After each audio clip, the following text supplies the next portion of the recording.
গত কয়েক ঘন্টা ধরে আপনার ইউটিউব ফিড বা ফেসবুকে একটা অদ্ভুত এবং ভয়ের শিরোনাম নিশ্চয়ই আপনার চোখে পড়েছে। কন্যা রাশিকে নিয়ে বিশেষ কিছু। বিশ্বাস করুন, এই একটা লাইন হাজার হাজার কন্যা রাশির জাতক জাতিকার রাতের ঘুম কেড়ে নিয়েছে। আপনারা ভাবছেন, আমি তো সাধারণ মানুষ, সারা জীবন পরিবারের জন্য খেটে মরলাম, হঠাৎ পুলিশ বা সাংবাদিক কেন আমার বাড়িতে আসবে? আমার কি কোনো স্ক্যান্ডেল হবে, নাকি কোনো বড় বিপদ আসছে?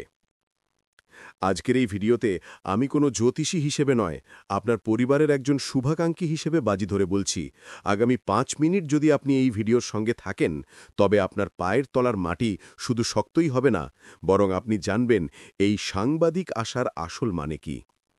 এটা কি কোনো বদনাম, নাকি বহু বছরের অপেক্ষার পর কোনো বড় সম্মান?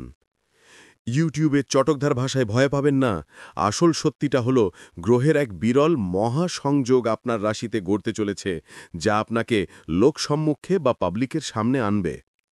কিন্তু সেটা কিভাবে? রাজা হিসাবে নাকি আসামি হিসাবে? চলুন সরাসরি ঢুকে পড়ি গ্রহ নক্ষত্রের এই রোমহর্ষক খেলায়। ভিডিওর মূল অংশে যাওয়ার আগে আসুন আপনার মনের ভেতরে সেই ভয়টাকে ভেঙে ফেলি, যেটা আপনাকে গত কয়েকদিন ধরে কুড়ে কুড়ে ছাড়ছে। কন্যা রাশি মানে হল দিয়ে যাওয়া। আপনারা সেই মানুষ যারা নিজেরা ছেঁড়া জামা পরে বাচ্চার জন্য নতুন জামা কেনেন।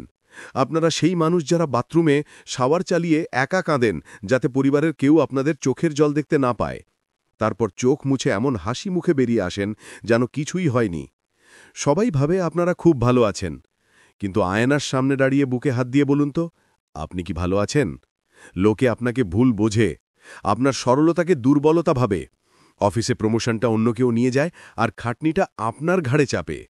আত্মীয়রা আপনার টাকায় খেয়ে আপনাকেই বদনাম দেয়। জ্যোতিষশাস্ত্র কোনো জাদুবিদ্যা নয়, এটি হলো গণিত। আর এই গণিত বলছে আপনার এই মৌনতা বা চুপ করে থাকার দিন শেষ। আগামী ২৪ থেকে ৪৮ ঘন্টার মধ্যে যে ঘটনা ঘটতে চলেছে, তা আপনার এই নিরীহ ইমেজটাকে ভেঙে চুরমার করে দেবে। জগৎ আপনাকে চিনবে, কিন্তু প্রশ্ন হলো কিভাবে? এখন আমরা একটু ক্যালেন্ডারের দিকে তাকাই। জ্যোতিষশাস্ত্র মানেই হল টাইমিং। কেন বলা হচ্ছে ২রা ডিসেম্বর সাংবাদিক আসবে, বা কেন বলা হচ্ছে চারদিকে তোলপাড় হবে? এর পেছনে লুকিয়ে আছে বুধ এবং শুক্রের এক রাজকীয় অবস্থান। বুধ হল বাণী বা মিডিয়ার কারক, আর শুক্র হল গ্ল্যামার বা খ্যাতির কারক। এই দুই গ্রহ যখন আপনার ভাগ্যস্থানে বা কর্মস্থানে দৃষ্টি দেয়, তখন কোনো মানুষ আর সাধারণ থাকে না। কিন্তু এর মানে কি শুধুই ভালো খবর? একদম নয়, মুদ্রার উল্টো পিঠটাও আছে। ১. স্ক্যান্ডেল বা বদনাম। যদি আপনার জন্মছকে রাহু খারাপ থাকে, তাহলে এই সময় কোনো গোপন কথা বা সিক্রেট ফাঁস হয়ে যেতে পারে। হয়তো আপনি কাউকে বিশ্বাস করে মনের কথা বলেছিলেন, সে সেটা পাবলিক করে দিল। এই ছোট ঘটনাটাই আগুনের মতো ছড়িয়ে বড় স্ক্যান্ডেল হতে পারে। ২. সাফল্যের বিচ্ছুরণ। আর যদি আপনার লগ্ন বা রাশি শক্তিশালী হয়, তাহলে এই সাংবাদিক আসার অর্থ হল বিশাল প্রাপ্তি। হতে পারে লটারিতে জ্যাকপট, হতে পারে কোনো আইনি লড়াইয়ে জেতা, বা এমন কোনো কাজের স্বীকৃতি যা আপনাকে রাতারাতি হিরো বানিয়ে দেবে। অর্থাৎ সাংবাদিক আসবে ঠিকই, কিন্তু সেটা আপনার ইন্টারভিউ নিতে আসবে নাকি আপনাকে এক্সপোজ করতে আসবে, সেটা নির্ভর করছে আপনার আগামী ২৪ ঘন্টার কাজের ওপর। কর্কট বা কন্যা রাশির মানুষ এমনিতেই খুব বুদ্ধিমান হন। আপনারা হুজুগে মাতেন না, তাই আপনাদের জন্য আমার স্পেসিফিক কিছু অ্যাকশন প্ল্যান বা পরামর্শ রইল। শুনুন, যখন আলো জ্বলে তখন পোকারাও ভিড় করে। আগামীকাল বা পরশু এই সময়ের মধ্যে যদি হঠাৎ করে আপনার হাতে প্রচুর টাকা আসে, বা হঠাৎ করে অফিসে কোনো বড় দায়িত্ব পান, প্লিজ চুপ থাকুন। অ্যাস্ট্রোবেঙ্গল 360-র পক্ষ থেকে আমি আপনাকে সাবধান করছি। এই সময়ে আপনার খুব কাছের কোনো বন্ধু বা আত্মীয় সাংবাদিকের ভূমিকা নিতে পারে। অর্থাৎ তারা আপনার গোপন কথা জেনে বাইরে রটিয়ে দিতে পারে। শনিদেব এখন দেখছেন আপনি ক্ষমতা বা খ্যাতি পেয়ে কতটা শান্ত থাকতে পারেন। যদি আপনি এই সময় অহংকার দেখান বা অতিরিক্ত আনন্দে সব কথা সবাইকে বলে দেন, তাহলে এই খ্যাতি কুখ্যাতিতে বদলাতে সময় নেবে না। আইনি ঝামেলা বা লিগ্যাল ম্যাটার থেকে নিজেকে শতহস্ত দূরে রাখুন। কোনো জামিনদার হবেন না, কোনো অচেনা পেপারে সই করবেন না। মনে রাখবেন, আপনার সামান্য ভুল এখন মাইক্রোস্কোপ দিয়ে দেখা হবে। ভিডিওর শুরুতে যে ভয়ের কথা বলেছিলাম, সাংবাদিক বাড়িতে আসা, এখন নিশ্চয়ই বুঝতে পারছেন সেটা আসলে আক্ষরিক অর্থে টিভি রিপোর্টার নাও হতে পারে।